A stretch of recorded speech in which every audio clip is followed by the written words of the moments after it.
ভাৰতৰে পূৰ্ব দিশৰ সোণালী অসম গৌৰৱে চিঞৰো মই জয় অসম জয়। নমস্কাৰ, মোৰ অন্য এটা ভিডিঅ'লৈ আপোনালোক সকলোকে স্বাগতম জনাইছোঁ। আজি আমি যাব ওলাইছোঁ এছিয়া মহাদেশৰ ভিতৰত আটাইতকৈ ডাঙৰ পুখুৰীটো চাবলৈ। আৰু আজি মোৰ লগত আছে মোৰ ভতিজা মৌচুমী গগৈ। আজি তাই যাব। এই মানে লৈ ল'লোঁ, কথা হ'ল মানে মোৰ ভৰিটো অলপ দুখ পাই আছোঁ, তাকে বাইক চলাবলৈ মানে অকণমান প্ৰব্লেম হৈছে, সেইকাৰণে এইক লৈ ল'লোঁ। আজি মানে আমি যাব ওলাম, আজি যাম। कौन है ये लोग? कहां से आते हैं?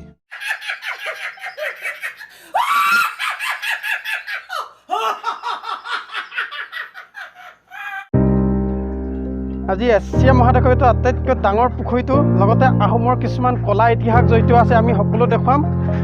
তেতিয়াহ'লে দেৰি নকৰোঁ, আহক গাবা লাগা লগো।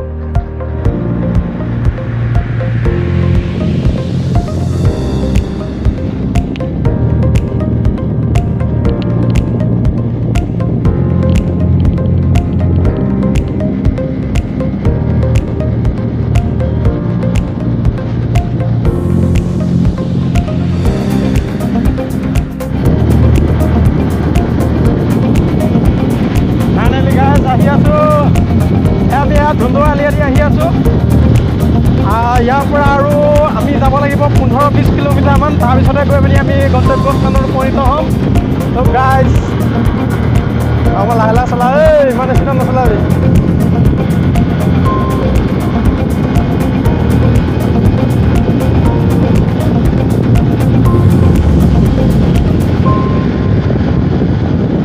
বেটেৰী হিৰো পুৰা ফালি দিছে।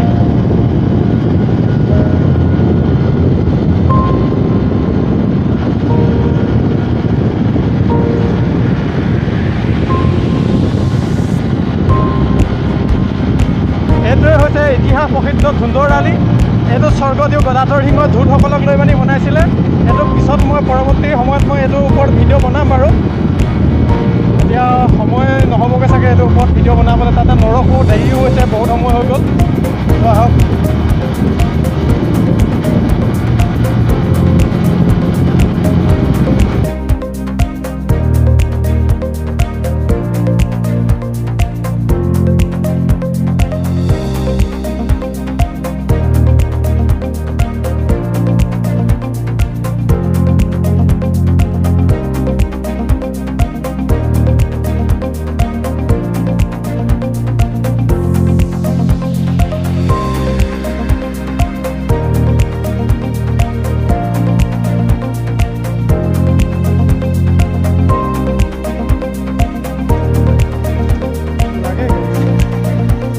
অকল ল'ৰা মানুহে বাইক চলাব লাগে, কেতিয়াবা এনেকুৱা প্ৰব্লেম হৈ যায়।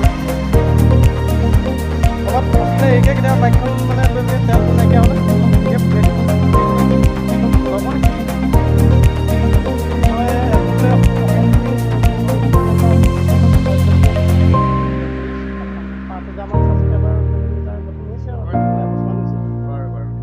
কেতিয়াবা তাতে এনেই মনোৰঞ্জনৰ কাৰণে ভিডিঅ' চিডিঅ' বনাই থাকোঁ। গৰিসাগৰলৈ যাওঁ, তাকে বোলো ব্লগ এটা কাম দিব। হ'ল তেল পাই হ'ল।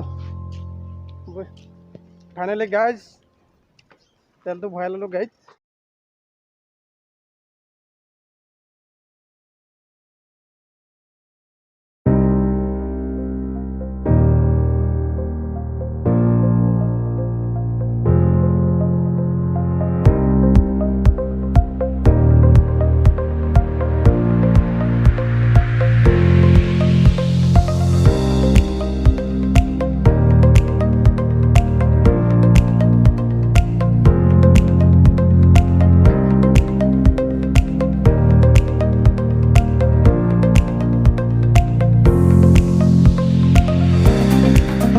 ফাইনেলি গাইজ আমি ইয়াৰ পুখুৰীটো পাই গ'লোহি। এই পুখুৰীটো কোনে খুন্দুৱাইছিলে আৰু কিয় খুন্দুৱাইছিলে, কেতিয়া খুন্দুৱাইছিলে সকলো ক'ম।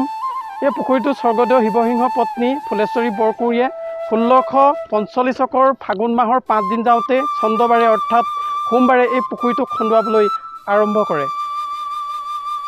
1646 চকৰ আহাৰ মাহৰ 16 দিন যাওঁতেই এই পুখুৰীটো উৎসৰ্গা কৰে। উৎসৰ্গা কৰি বৰ ৰজা ফুলেশ্বৰী কোঁৱৰীয়ে এই পুখুৰীটো আৰু এই ঠাইডোখৰ নাম গৰিসাগৰ ৰাখে। আৰু উৎসৰ্গা কৰাৰ পাছতে পুখুৰীটোৰ পাৰত 3টা শিৱদৌল, বিষ্ণুদৌল, দেৱীদৌল আদি 3টা দৌল নিৰ্মাণ কৰি এই পূজা সেৱা অৰ্চনা কৰিবলৈ লয়। আমি প্ৰথমে পুখুৰীটো চাই লওঁ আৰু পুখুৰীটো পানী কেলৈ নুশুকায় সেইটো ক'ম আপোনালোকক। আৰু আমি প্ৰথমে পুখুৰীটো চাই লওঁচোন আহক।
মই এতিয়া ক'ব ওলাইছোঁ এই বিশাল পুখুৰীটো যে দেখিছে, এইটো পানীও নুশুকায়ো নেবাঢ়েও বুলি কয়, কিন্তু সম্পূৰ্ণভাৱে ভুল বুলি নকওঁ, কিন্তু পানী বাঢ়ে আৰু পানী বাঢ়িলে পাৰ ভগাৰ এটা চান্স থাকে। সেইকাৰণে ইয়াত দেখিছে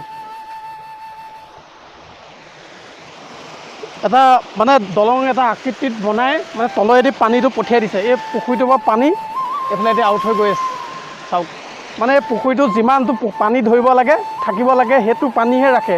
যিটো পানী মানে বৰষুণ দিলে যিটো পানী বাঢ়ে সেই পানীটো এইফালে দিয়ে গুচি যায়গৈ। এইফালেতো নদীত লগ লাগিছেগৈ, এইফালেদি গৈ সুতি এইফালৰ পৰা পানী মানে পঠিয়াই থাকে। এইটো চৰকাৰে মানে একদম ধুনীয়াকৈ এটা মানে বনাই দিছে। যিটো পানী বাঢ়ে এই পুখুৰীবোৰৰ যে পানী বাঢ়ে কিন্তু নকমাৰ কাৰণটো মই ক'ম আপোনালোকক। এই যে বিশাল পুখুৰীটো দেখিছে, এই পুখুৰীটো পানী নাবাঢ়েও নকমেও বুলি কয়, কিন্তু এইটো ভুল বুলি নকওঁ, কিন্তু পানী বাঢ়ে। বৰষুণ দিলে পানী বাঢ়ে আৰু সেই পানী বাঢ়িলে পাৰ ভঙা যিটো চান্স থাকে এই পানীটো মানে এইফালে দেখিছে নাই, মই দেখুৱাইছোঁ আপোনালোকক। এই পুলটোৰ তলেদি পানীবোৰ যিমানটো পানী বাঢ়ে, যিমানটো থাকিব লাগে পুখুৰীটোত সেই পানীটোহে ৰাখে। বাকী যিমান বেছি হ'লে পানীটো বেছি হ'লে এইফালেদি পঠিয়াই দিয়ে। এই পানী গৈ আছে, এই পুখুৰীটোৰ পৰা গৈ আছে পানীটো। মই বেক কেমেৰাত আপোনালোকক দেখুৱাইছোঁ। আহোম ৰজাসকলে বহুতো বৈজ্ঞানিক কৌশলেৰে এই পুখুৰীসমূহ খন্দুৱাইছিল। আমি সকলোৱে জানো যে মাটিৰ তলত পানীৰ সুঁতি বা উৎস থাকে। আহোম যুগত এই বিশাল পুখুৰীসমূহ তেনেধৰণৰ পানীৰ উৎস থকা ঠাইত খন্দুৱাইছিল। সেই সময়ত পুখুৰীটো খন্দুৱাবলৈ লোৱা ঠাইত অসংখ্য কোণীয়া কোণীকৈ মাটিৰ চাকি জ্বলাই চাইছিল আৰু য'ত চাকিবোৰ নুমাই গৈছিল তাতে পানীৰ উৎস আছে বুলি ধাৰণা কৰি বৈজ্ঞানিক দৃষ্টিভংগীৰে পুখুৰীসমূহ খন্দুৱাবলৈ আৰম্ভ কৰিছিল। এই বিশাল পুখুৰীটো মাজ অংশত পানীৰ উৎস থকা ঠাইডোখৰত নাগমাৰি নামৰ শালকাঠৰ এটা ডাঙৰ খুঁটা পুতি পানীৰ উৎসটো ফুটুৱাইছিল, যাতে পানীবোৰ ওপৰলৈ ওলাই আহিব পাৰে। এটা কথা আমি জানিব লাগে যে শালকাঠ যিমানেই পানী তলত থাকিব সিমানেই তাৰ আয়ুস বাঢ়ি গৈ থাকিব। নাগমাৰিডাল পুখুৰীটোৰ মাজত পুতি দিয়াৰ পাছত তাত ঢালিছিল। সেই সময়ত ৰখেন্দ্ৰ বৰুৱা নামৰ গোটে বা খেলে বেলপাতৰ পৰা প্ৰস্তুত কৰিছিল। এই পুখুৰীবোৰ সাগৰ সদৃশ কাৰণে এই পুখুৰীবোৰক সাগৰ বুলি নকয়। আগত আহোম যুগত এটা নিয়ম আছিল যে 100জন যদি বৈদিক ব্ৰাহ্মণক এনেকুৱা ধৰণৰ পুখুৰীবোৰ খন্দুৱাৰ পাছত যদি উৎসৰ্গা কৰে 100জন বৈদিক ব্ৰাহ্মণক, তেতিয়া সাগৰ বুলি কয়। এতিয়া আমি দৌললৈ যাম। দৌললৈ যাবিনে?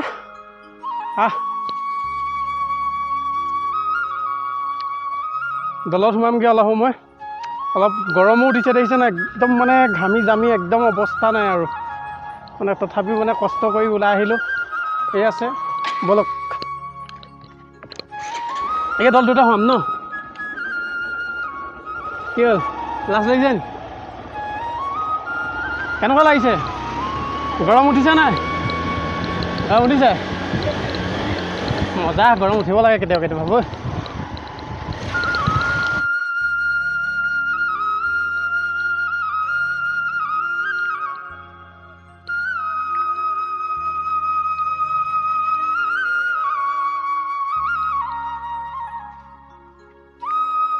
বিষ্ণুদৌলত সোমাবি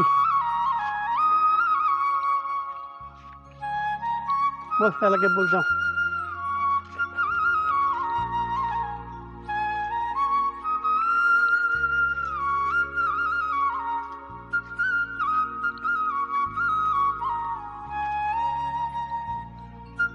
ইয়াত দলত সোমোৱা অনুমতি আছে নহয় ন অঁ এইটো এইটো দেৱীদৌল কয় নে এইটো বিষ্ণুদৌল ন আমি এতিয়া বিষ্ণুদৌলত আছোঁ আৰু এই চাইডে আছে আমাৰ শিৱদৌল অলপমান আগলৈ আছে দেৱীদৌল আমি দেৱীদৌলতো সোমামগৈ আমি এতিয়া প্ৰথমে এই বিষ্ণুদৌলত সোমাই লৈছোঁ আহক বিষ্ণুদৌলটো অলপমান চাই লওঁ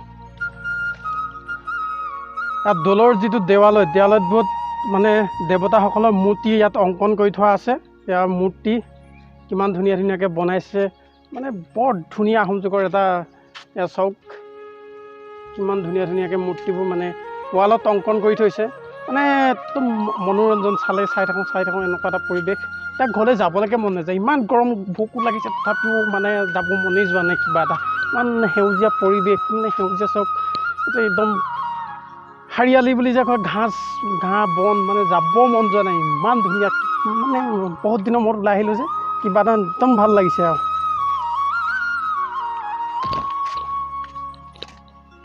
ঘামি জামি অৱস্থা বেয়া ফাইনেলি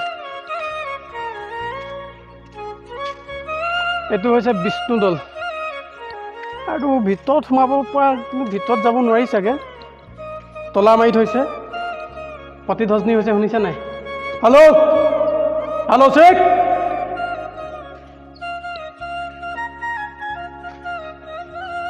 মজা এতিয়া আপোনালোকক মানে গোটেই দৌলটো মই বেক কেমেৰাত দেখাম মানে বেক কেমেৰা কৰি দেখাওঁ আপোনালোকক বহুত গৰম উঠিছে নিজৰ চেহেৰাটো নুলিয়াওঁ মানে গৰমত মানে উপায় নাই তাতে মই এক মোবাইলত ধৰি বিশেষকৈ মোৰ হাতখন বিষাইছে পূৰা খুবতে হাতখন বিষাইছে এইটোৱে হৈছে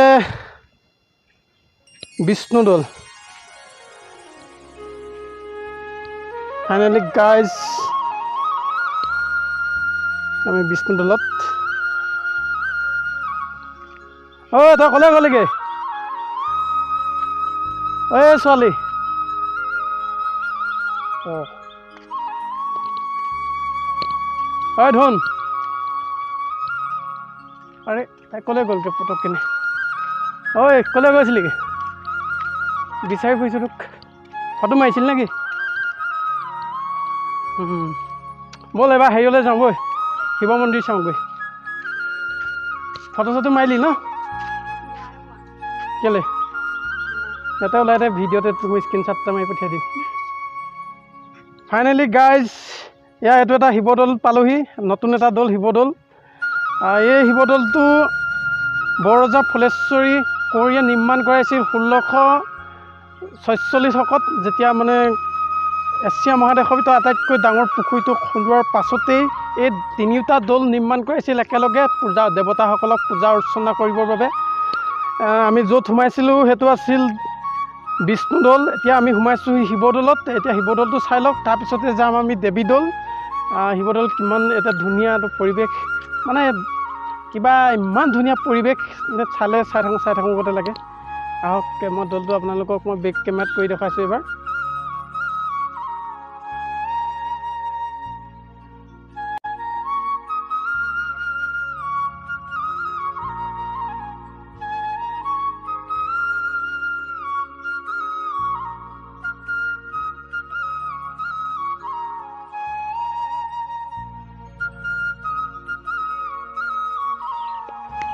বন্ধুসকল লাগিছে নাই কেনেকুৱা গৰম অৱস্থা বেয়া ঘামি অৱস্থা নাই ইয়াত ফাইনেলি আমি উপস্থিত হৈছোঁ ইয়াত দেৱীদৌলত মানে ক'ব বিচাৰিছোঁ আহোমৰ যি কলা অধ্যায় এই দেৱীদৌলত আমি উপস্থিত হৈছোঁহি আমি সকলোৱে জানো যে আহোমৰ 600 বছৰীয়া ৰাজত্ব মোৱামৰীয়া বিদ্ৰোহৰ ফলত ধ্বংস হৈছিল আহোম ৰাজ্য মানে সেইটো সময়ত বৰৰজা ফুলেশ্বৰী কোঁৱৰীয়ে সাধু মহন্তসকলক ধৰি আনি বলিৰ ফুট দিছিল লগতে জোৰ জবস্তি তেওঁলোকক মানে প্ৰসাদ খুৱাইছিল সাধু মহন্তসকলে এই কথাটো মানে ব্ৰাহ্মণসকলে এই কথাটো কেতিয়াও মানে মানি ল'ব খোজা নাছিল ফলশ্ৰুতিতেই মোৱামৰীয়া বিদ্ৰোহে গা কৰি উঠিছিল মোৱামৰীয়া বহুতকেইটা কাৰণত মোৱামৰীয়া বিদ্ৰোহ হৈছিল প্ৰধান কাৰণটো ইয়াৰ পৰাই আৰম্ভণি ঘটিছে আপোনালোকক মানে মই ওচৰলৈ লৈ যাব বিচাৰিছোঁ, আহক দেখুৱাম। এই এইটোৱে হৈছে দেৱীদৌল।